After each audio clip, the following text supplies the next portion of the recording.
สบายดีทุกคนสบายดีพ่อแม่พี่น้องของพวกเฮากลับมาพอบ่าวสมบัตินี่คือเก่าเนาะมื้อนี้จะมาเฮ็ดเมนูลาบมักจ้อง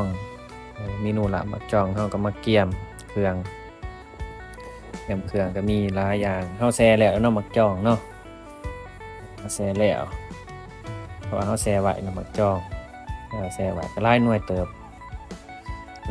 เพราะว่าเฮ็ดกินหลายคน กินหลายคนสมานสามัคคีแล้วเฮาก็จะมาเกี่ยมน้ำแล้วก็ใส่ใบขี้หูดต้มน้ำเพื่อเฮาจะต้มปลาเนาะใส่ใบขี้หูดแล้วเฮาก็ใส่ปลาใส่ปลาแล้วเฮาก็ใส่หัวชิงไข่ใส่ข่าแน่เพื่อแก้ข้าวแต่ว่าปลาเฮาก็ขาแล้วเรียบร้อยเนาะเฮาก็ปาดคอยังแต่ว่าเฮาก็เหมาะนี่แหละแต่ว่ายังดีดอยู่เกือบน้ำผงใส่ว่ายังดีดอยู่เอาได้ปลาดุกมา3ตัวเนาะเอาได้ปลาดุกมา3ตัวไปซื้อพอดีเบิดตัวได้ละ50,000 60,000 50,000แล้วก็มันใส่คาบัดนี้ใส่คาช่วยจิงไข่กับปิดพาหมอไว้ไปกาเกี่ยมบัดนี้เฮาก็มากาเกี่ยมปาดผักหอมไว้อันนี้คือผักหอมปลอมบ้านของบ่าวสมบัติเอิ้นว่าผักหอมปลอมนะทุกคนเนาะผักหอมปลอมเด้อทางบ้านทุกคนเอิ้นว่าจังได้เนาะนี่เนาะอันนี้แม่นผักหอมปลอมเด้อเฮาซอยผักหอมปลอมแล้วเฮาก็จะมาซอยหัวชิงไข่ซอยหัวชิงไข่ใส่แน่เพราะว่าลาบมักจ้องเฮาจะใส่หัวชิงไข่แน่ใส่ผักหอมปลอมนี่แม่นเฮาจะมาใส่ในป่นปลาเด้อตอนเฮาป่นปลาเฮาตำมันเฮาป่นนั่นนะเฮาก็ใส่ผักหอมปลอมแน่แล้วก็ผักหอมเป้แน่ทั้งบ้านบ่าวสมบัติเอิ้นผักหอมจีนก็ได้หรือว่าผักหอมเป้ก็ได้เนาะหอมเป้ก็ได้หอมจีนก็ได้ว่าผักอันนั้นหอมน้ำเห็นว่าเฮาก็มาซอยจวดโอ้มีดก็เข้ามาซอยหัวจิงไข่แล้วเฮาก็มาซอยหมักถั่วผักยาวเนาะหมักถั่วผักยาวมาซอยหมักถั่วผักยาวไว้มาเกี่ยมไว้ก็ซ้ำปลาสุกคันปลาสุกแล้วเฮาจึงจะได้ไปเบิ่งปลาป่นปลาเนาะเฮาก็ซอยไว้ซอยจนเบิดแล้วซื้อมามัดหนึ่งมัดหนึ่ง10,000ทุกคนพอกินอยู่ได้นี่ก็มาแข่งเฮาก็เอามาแข่งมาใส่บัดนี้เพราะว่ามาแข่งกันแม่นว่าเฮาปิดแล้วตอนทำไปล้างเฮาบ่ได้ทายตอนทำไปล้างเฮาก็ปิดแล้วเฮาก็มาซอยมะเขือใส่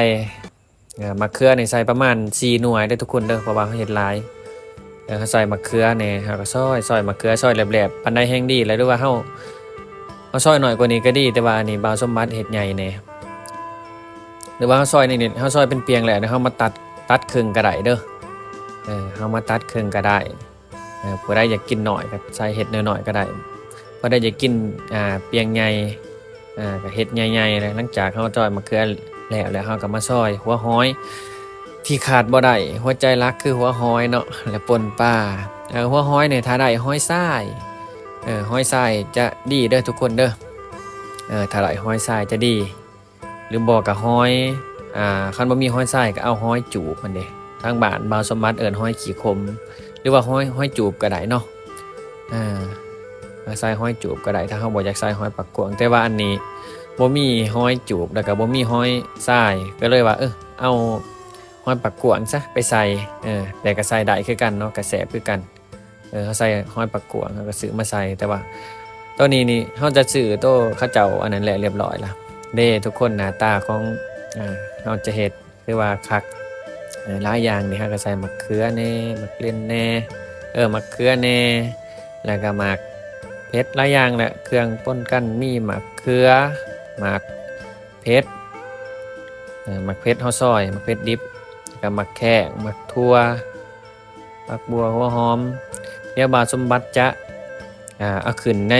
ถ่ายคลิปเด้อถ่ายคลิปบ่าวสมบัติจะเขียนใส่ว่ามีหยังแน่อยู่ในถ่ายคลิปไปเบิ่งนำกันเฮาก็มาใส่หมักจ้อง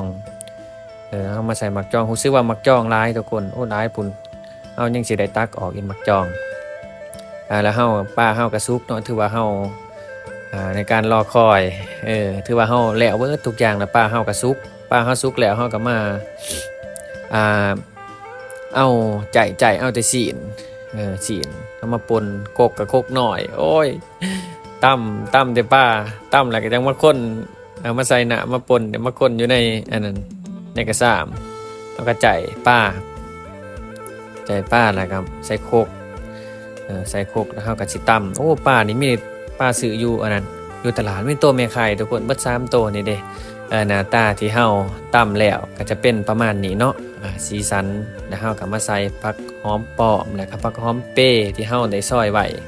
ในก่อนหน้านี่เนาะ